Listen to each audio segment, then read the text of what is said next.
Ողջույն, բարև ձեզ, Նայիրին եմ։ Ձեր հետ ենք, որ պատրաստենք Հայաստանի հին ավանդական ու շատ սիրված կերակուրներից մեկը, կաղամբով դոլմեն ու ամառային խորովածը, որ Հայաստան շատ սիրված է, պատրաստում է բադրջանի ու լոլիկի խորովածից ու կանանչի, ես ավելացնում եմ կանանչի, բայց իրականում ինքը չունի, ու մի հատ շատ սովորական աղցան, վարունգ ու լոլիկ ու կանանչի ու ռեյհան, հույսով եմ, որ սիրեք, պատրաստման ընթացքում մեր հետ եղեք و նորից ինքներդ گوشه սիրեք و պատրաստեք ձեր տանը.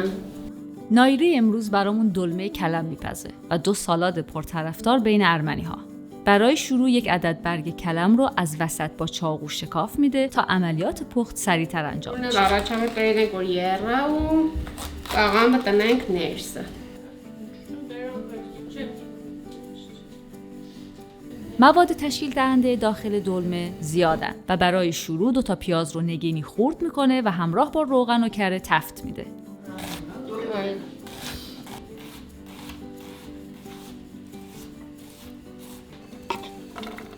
پیازها نباید خیلی بپزن، همین که نرم شند کافیه.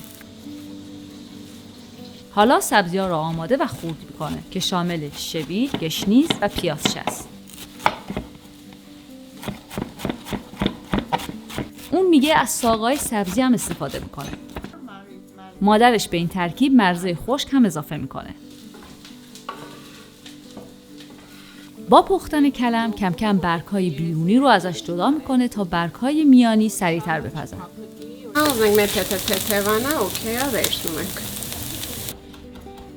یک مشت ریحان هم برای دادن عطر بیشتر به مخلوط اضافه میکنه. Կաղամները քանենք, որ շատ է չեփի ցրիկա, հերթով շերտերով քանենք, մինչև հասնենք տագիններին. یک پیمانه برنج رو برای دلمه از قبل خیس کرده و حالا آبشون رو خالی میکنه. حالا وقت قاطی کردن مواد و افزودن ادویه است. نمک، فلفل سیاه، زردچوبه، فلفل قرمز شیرین، فلفل قرمز تند، پودر سیر، ادویه مخلوط و شکر. و در پایان 2 قاشق غذاخوری سرکه انگور.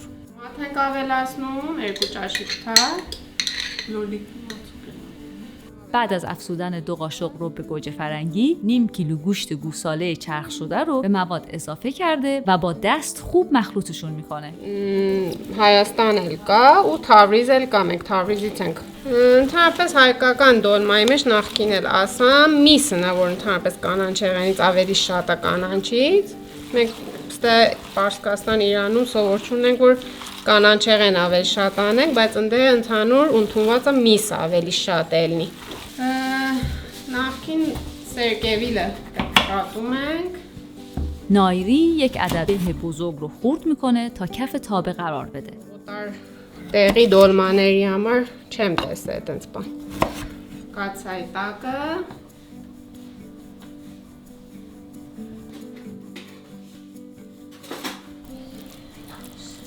երկար ցուշարում ենք։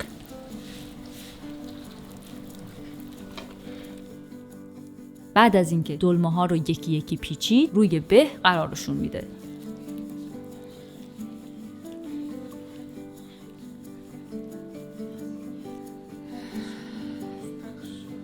لایه بعدی آلوهایی هستن که از قبل خیس شدن و بعد از اون تکه های کره و باز هم دلمه و در انتها باز هم به خرد شده.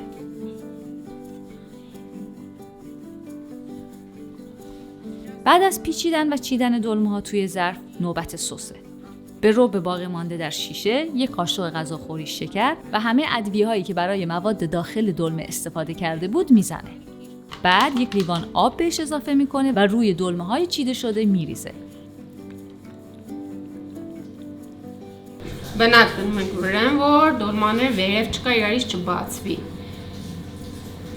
Բերանը դնում ենք ու 1 ժամից մինչև ժամ ու կես պիտի երթվի. در پذیرایی‌های ارمنی اولین گزینه قهوه است.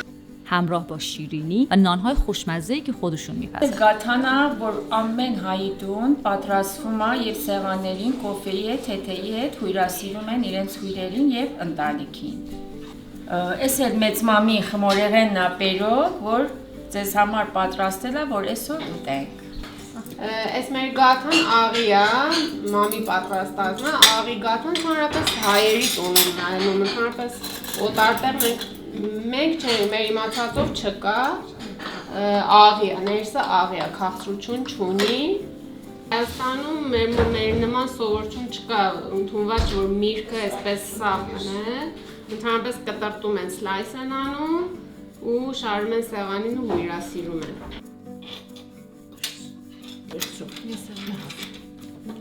کباب تابستانی که یک نوع پیش غذای سرده با بادمجون، گوجه و فلفل کبابی درست میشه.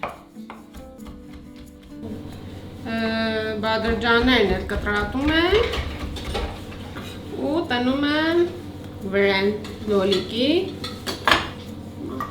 Մի քիչ աղ, եթե սիրեք կարող եք ավելացնել լոլիկի վրա։ همه این مواد رو که کباب شدن و پوستشون گرفته شده رو به روشی که میبینید خورد میکنه. کف ظرف گوجه قرار میگیره و در لایه‌های بالاتر بادمجون و فلفل شیرین کبابی. نایری دوست داره به این ترکیب پیاز و سبزی خرد شده هم اضافه کنه که در دستور اصلی نیست. این کار ترکیب رنگ و مزه بهتری به کباب تابستانی میده. Ավելացնում եմ իր կանանչին։ Իհարկե շեշտում վրեսի ըստ ճաշակի է, բայց ընդհանրապես ես իմ ճաշատեսակներում օգտվում եմ։ Ավելացնում ենք սոխն ու կանանչին, լոլիկին ու բադրջանի վրա։ Շատ համեղ է ստացվում, երբ սրանք իրար հետ, սրանց խառնուրդը իրար հետ շատ համեղ է ստացվում։ یکی از مشهورترین سالات‌ها هم ترکیب گوجه و خیار خرد شده در قطعات بزرگ همراه با ریحانه. Սոխտուր սուպ պատրաստեմ։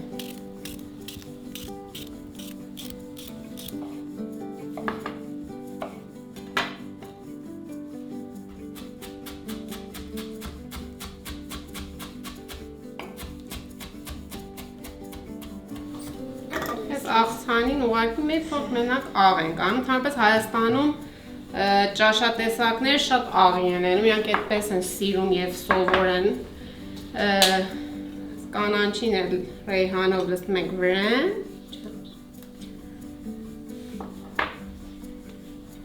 Ու մեր աղցանը պատրաստ է։ Մենք խառնենք։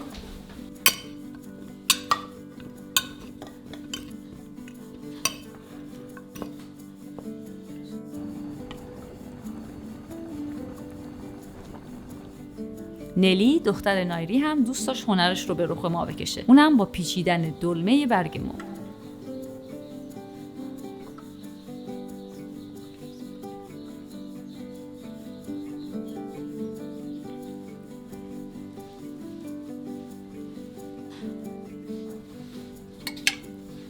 سر سفره ارمنی ها همیشه پنیر پیدا میشه و البته نون لواش.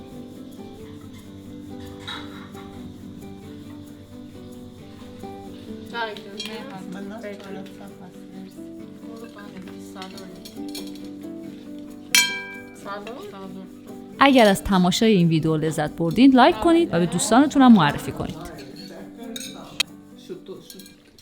ممنون که ما رو تماشا میکنید.